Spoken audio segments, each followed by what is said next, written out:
Hey everyone, welcome to Two Car Pros. My name is Ryan and today I'm going to be showing you how to replace the engine oil and filter for a 2005 Kia Sportage V6. But before we get started, the only thing I want to bring up is you're going to want to get some eye protection. Engine oil in your eye is no fun. Ask me how I know. So just grab some eye protection and we can get started. So before I get started, some people have commented that they don't know where I'm working. So I'm just going to walk you back slowly to where we're going to be looking for our oil pan drain bolt. It's really easy to find these. Just look for the engine, look for your oil pan, and the drain bolt has to be on there. So that's our guy. Next thing we can do is grab our 17mm wrench or socket, get a catch pan ready, and loosen our oil pan drain blood. Usually you just have to break them loose and then you can spin them off by hand. There we go. And we're just going to let this drain out until it stops. And when you're removing your oil plug, make sure the washer on the end of my ring finger there comes along with it. So what you're looking at now is the oil pan drain bolt, zoomed in. And what I want to do is remove this washer. It's a little snug. I'll just thread it out. And every time you do an oil change, or at least I do, I replace this washer because there can be little teeny tiny channels in here just caused by age, and you will get an oil leak that way. For example, my sister actually had an oil leak and she looked at it herself, couldn't understand why it was leaking until I took this washer out, and there was all kinds of striations leading to the edge of it, and it was a pretty substantial leak. It was about half a quart a month, so it was definitely noticeable. So I just swapped this metal washer out for this one. It's zinc with a nice rubber insert. And after we clean this bolt up, making sure that mating surface is nice and clean, you can even use some carburetor spray. We can go ahead and put on our new washer here. Might fight you a little bit. Just push that on.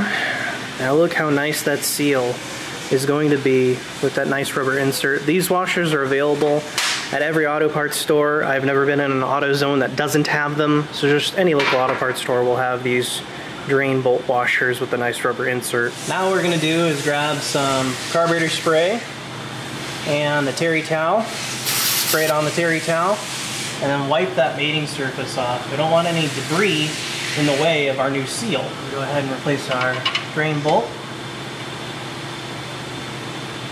Wipe away the excess there. Put the finger tight for now. We're going to grab our 17mm socket again and snug that up. For those of you concerned about a torque spec, if I find one I'll put it on the screen, but I'm not going to use one. Just snug is good. Trust me, you don't want to strip this out. That would be no fun. So just snug, forearm tight's good. Again, if I find a torque spec, I'll put it on screen. So where you're looking is directly underneath the front of the vehicle. There are 6 12mm bolts that hold this under shielding on, and you need to remove those in order to get to the oil filter.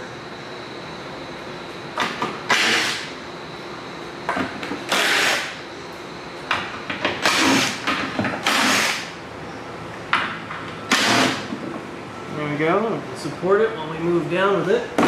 And that'll give us access to our oil filter, which is located right over here, in this area. So now what we're gonna do is grab a large pair of channel locks, or if it's not on super tight and you're pretty strong, you can reach up there and just twist it off. Oh, that one's not on very tight. But if it was on super tight, large pair of channel locks to grab the body of the filter.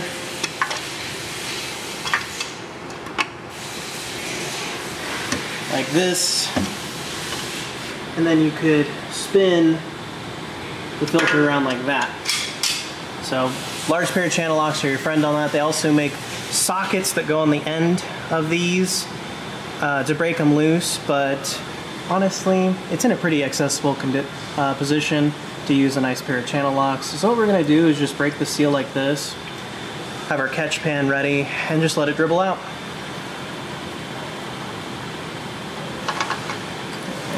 Go. Perfect. So when you're removing an oil filter too, inside of it, it has a seal right there. You can see that rubber piece. black, my index fingers on it.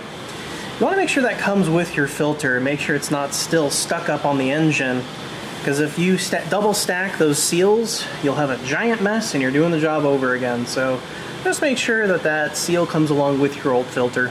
So what I like to do, this is where the oil filter actually interfaces with the engine, is I like to spray some carburetor spray on there, like that, and then clean that mating surface off real well. If you don't have any carburetor spray, at the very least wipe it off and make sure that that's nice and clean, because if there's any crud or gunk or something that's not right, it will not seal, and then you have a big oil leak. And this also double checks to make sure that there's no seal from the last filter on there, like I mentioned earlier. And then you want to go around with your finger and then feel that there's no like residual rubber or something that's been vulcanized to the block. So I have you over at the workbench now to go over our nice new STP filter. It is S6607, link down below in the description. And before you leave the parts store, take the filter out of the box and make sure it has a new seal here, because if it doesn't have that, don't buy it.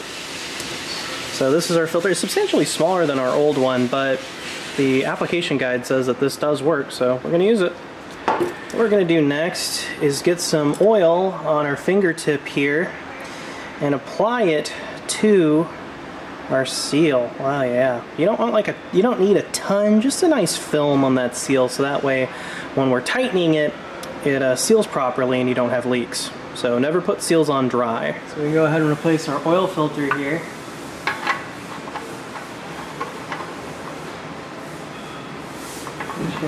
Make sure you don't cross thread this either. Just like that. Now, there are a couple different ways you can do this, like it says on the actual oil filter, until it's tight, and then 3/4 of a turn additionally. I like the good rule of thumb, as tight as you can put on with one hand. That's what I've always done, and it's seemed to work very well.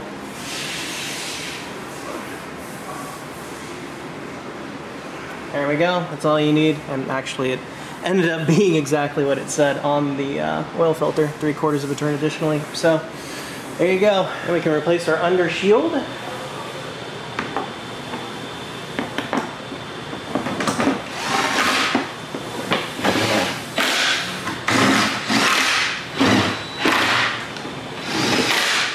There we go, under shield reapplied. So what we can do now is remove our oil fill cap, located here on the front of the car. There we go, set that aside.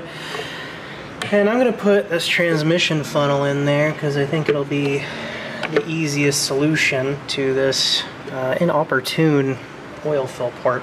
So this is the correct oil for your car, full synthetic 5W20.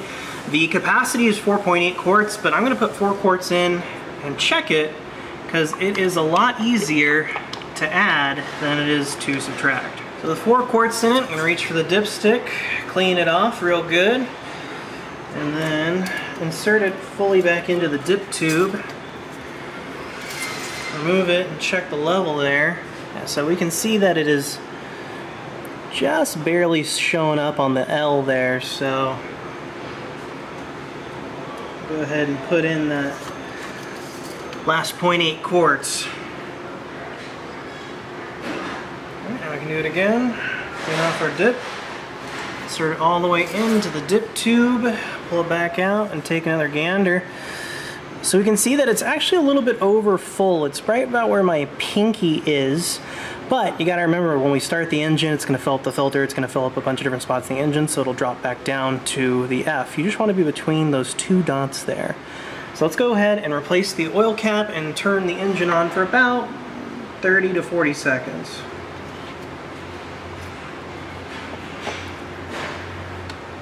Man, that's not in a great spot. There we go.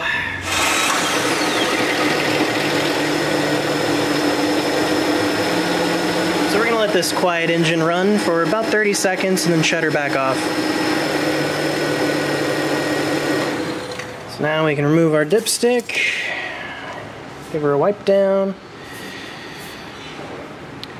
insert it fully into its home, and then remove it to check our oil level. So it's kind of tough to see on camera. but there's a little bit of striation up here, but the bulk of the oil is right on the F dot. So we know that our oil is nice and full. It's right at the end of my thumb there, and this thing's ready to go. Just gonna wipe up any dribbles you may have had.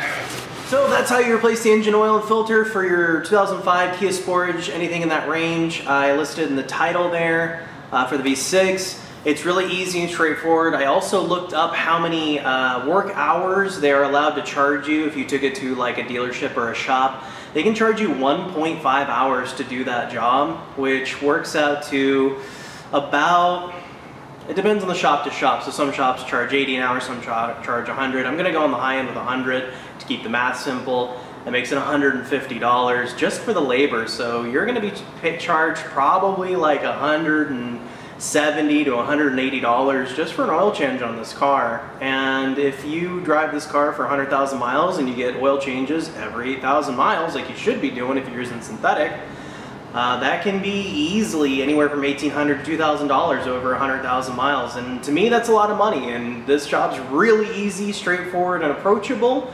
And anybody could do it. And honestly, it does not take an hour and a half. It probably would take you 40 minutes at most. So this is a very approachable job. It's somewhere excellent to start if you're just getting into working on your own vehicle. And it's a great way to save money. Thank you so very much for watching. Make sure you subscribe, and I'll see you next time.